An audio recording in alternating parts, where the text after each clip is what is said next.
नमस्कार दोस्तों, मैं हूं सुमन कुमार और आप देख रहे हैं सुमन सर शिक्षा।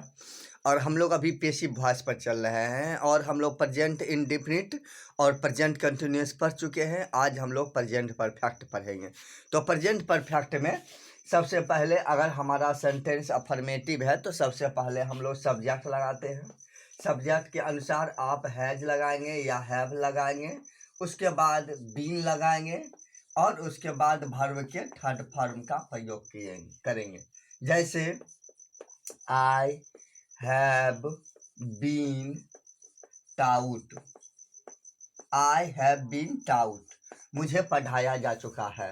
अब अगर हम इसका निगेटिव करेंगे तो हम लोग हैज या हैव के बाद नोट लगाते हैं। I have not been taut,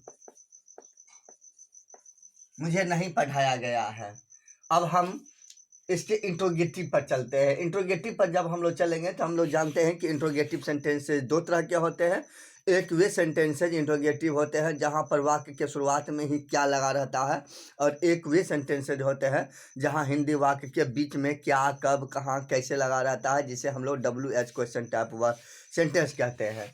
तो सबसे पहले वे सेंटेंस हम विचार करेंगे जहाँ पर वाक्य के शुरुआत में रहेगा है क्या। तो ऐसे वाक्यों में हम लोग हैज या हैव को पहले रखते हैं। तो चूंकि हमारा यहाँ पर हेल्पिंग वर्ब हैव है तो सबसे पहले हम लोग हैव को पहले रखेंगे। हैव आई बीन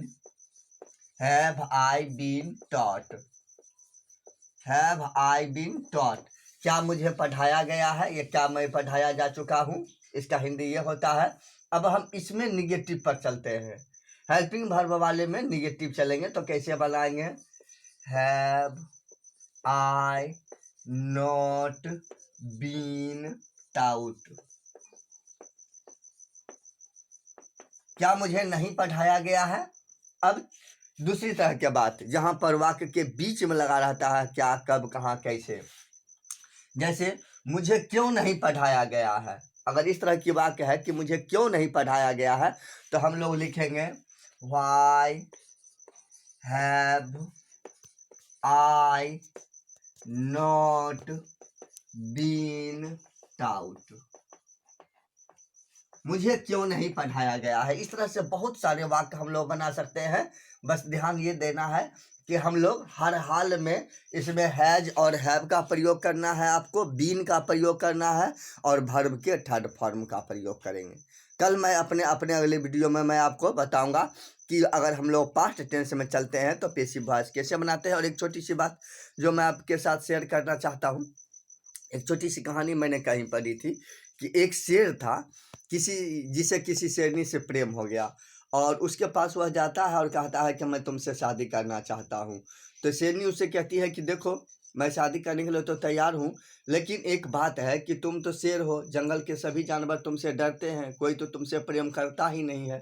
लेकिन जब तुम दुनिया में नहीं रहोगे और मैं अकेली हो जाऊंगी, उस समय कोई तो मुझे मदद करेगा नहीं, क्योंकि तुम तो सबको डरा करके रखा रहेगा, कौन हमको मदद करेगा। उसका गुस्सा, तुम्हारा गुस्सा लोग मुझ पर निकालेंगे।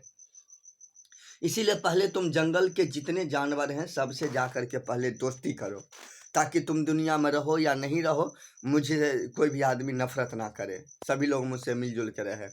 शेर के लिए यह थोड़ा कठिन तो था, लेकिन वह शेरनी से शादी करना चाहता था। इसीलिए वह जंगल के अपना स्वभाव बदलता है और जंगल के सभी जानवरों से पहले दोस्ती करता है।